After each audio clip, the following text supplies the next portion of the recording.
जब से इंसानों ने स्पेस के बारे में रिसर्च करना शुरू किया है तब से कुछ ना कुछ अजीबोगरीब और डरावनी चीजें सामने आ ही जाती है। लेकिन हम एक बात भूल जाते हैं कि स्पेस जितनी डरावनी है उतनी खूबसूरत भी है, जैसे कि गैलेक्सीज, मिल्की वे और नेब्यूला। वैसे ये बात भी सच है कि हमारा space more than 50% dark energy और डार्क मैटर से भरा हुआ है। लेकिन हमें ये बिल्कुल नहीं भूलना चाहिए कि बैटरी हो या फिर कोई भी चीज, हर चीज में पॉजिटिव और निगेटिव दोनों ही टर्मिनल्स होते हैं। तो आज के इस एपिसोड में हम स्पेस की उन ब्यूटीफुल सीक्रेट्स के बारे में जानने वाले हैं जो कि आज तक रिसर्चर्स को पता चली है, और उन प्लैनेट्स के बारे में जो कि काफ़ी डरावनी है और काफ़ी ब्यूटीफुल भी।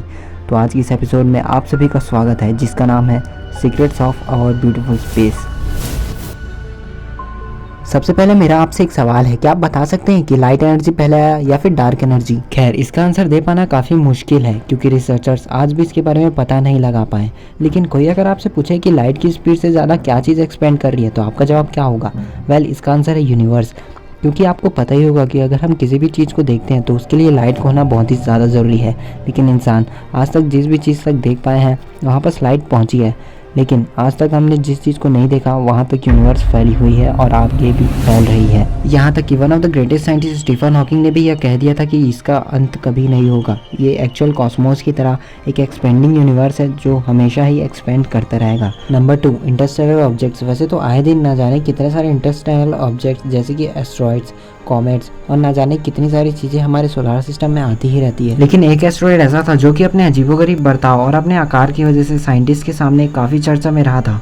अगर मेरी आप सारी वीडियो देखते हैं तो जी हाँ, मैं बात कर रहा हूँ ओमामुआ की। 19 अक्टूबर 2017 एक कैनेडियन एस्ट्रोनॉमर जिनका नाम रॉबर्ट वेरिक था, उन्होंने रात के अंधेरे में एक स्पेस में रिसर्च कर रहे तभी उन्होंने पाया कि एक एस्ट्रॉइड काफ़ी अजीब ढंग से पेश आ रहा था। रॉबर्ट वेरिक ने तुरंत ही अपने कलीग्स को अलर्ट कर दिया और उन्होंने उस ऑब्जेक्ट को ऑब्जर्व करना शुरू किया। और जब वो उस ऑब्जेक्ट को ऑब्जर्व कर रहे थे तब उन्होंने एक चीज़ नोटिस किया कि ये एस्ट्रॉइड काफ़ी अजीब ढंग का था। यानी कि ज़्यादातर नियर अर्थ ऑब्जेक्ट टेढ़े मेढ़े आकार के होते हैं या फिर पूरी तरीके से गोल, लेकिन ये एस्ट्रॉइड काफ़ी फ्लैट था, मानो कि एक फ्राइंग पैन की तरह। अब एक एस्ट्रॉइड का शेप शायद एक कोइंसिडेंस भी हो सकता है, लेकिन यहाँ पर बात तो तब बनी जब ये एस्ट्रॉइड इलेप्टिकल पाथ में रिवॉल्व करने की जगह जिगजैग पाथ में रिवॉल्व कर रहा था। यही बातें थी जो कि रिसर्चर्स को इस ओमामुआ एस्ट्रॉइड के बारे में काफ़ी अजीब लगी। कुछ रिसर्चर्स ने तो इसे यह कह दिया कि ये एलियन के द्वारा बनाया हुआ एस्ट्रॉइड है और ये एक सबूत है कि एलियंस अर्थ पर पहले भी आ चुके हैं।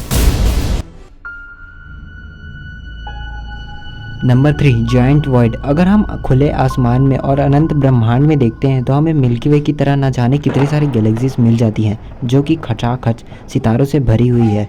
लेकिन क्या ये सितारे वाकई इतने पॉपुलेटेड रहते हैं, यानी कितनी डेंसली पॉपुलेटेड? वेल, इसका आंसर है नो, क्योंकि प्लैनेट्स और स्टार्स के बीच में इतना सारा गैप होता है कि उसके बीच में एक नया प्लैनेट आ सकता है। हमें भले ही अर्थ से ये काफ़ी पॉपुलेटेड दिखते हों, और इसी स्पेस को कहा जाता है वॉइड्स।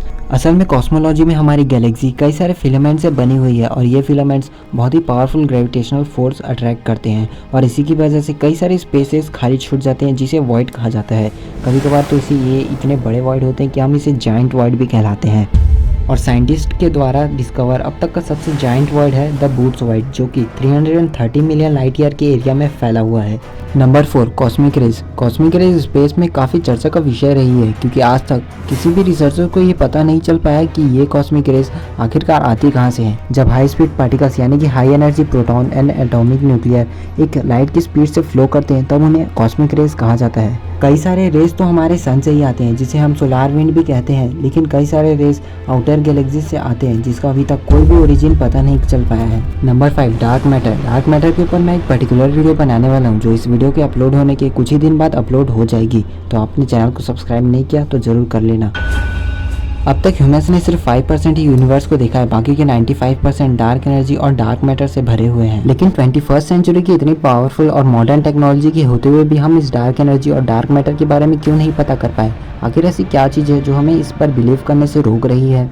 असल में इसको लेकर कई सारी थ्योरीज और कई सारे आर्टिकल्स हर रोज छपते रहते हैं और कई सारे सवाल तो रोज उठते ही रहते हैं। इतने सारे रिसर्च के पास सबसे पहला सवाल तो यही उठता है कि ये एग्जिस्ट करते भी हैं कि नहीं। तो इसका आंसर आप इस इमेज को देखकर ही लगा सकते हैं। बिग बैंग की शुरुआत से ही यूनिवर्स हमेशा से एक्सपेंड होती आ रही है और ये एक्सपेंड बल्कि कुछ और नहीं, इस डार्क मैटर और डार्क एनर्जी की वजह से ही हो रहा है। एंशिएंट पीरियड में जब साइंस इतने अच्छे से डेवलप नहीं हुआ था तब उस समय के फिलोसोफर का ये मानना था कि ये डार्क एनर्जी असल में शैतानों की वो शक्ति है जो धरती धरती में इंसानों को कैद करके रखी हुई है। लेकिन जैसे जैसे साइंस डेवलप होते गया और समय बदलता गया, लोगों के मन का वहम भी दूर होता गया और इसी डार्क मैटर के साथ एक और बात पता चली कि स्पेस में एंटी मैटर भी मौजूद है। एंटी मैटर असल में मैटर के टोटली अपोजिट होते हैं और जब बिग बैंग हुआ था तब मैटर और एंटी मैटर दोनों ही इक्वल अमाउंट में प्रोड्यूस हुए थे, लेकिन उसके बाद से एंटी मैटर मानो जैसे गायब ही हो गया। और एंटी मैटर यूनिवर्स में एग्जिस्ट करते हैं कि नहीं, आज भी साइंटिस्ट को सोच में डाल देती है। Number 6, black hole. हम जब भी स्पेस मिस्ट्री को लेकर बात करते हैं तो हमारे मन में सबसे पहला सवाल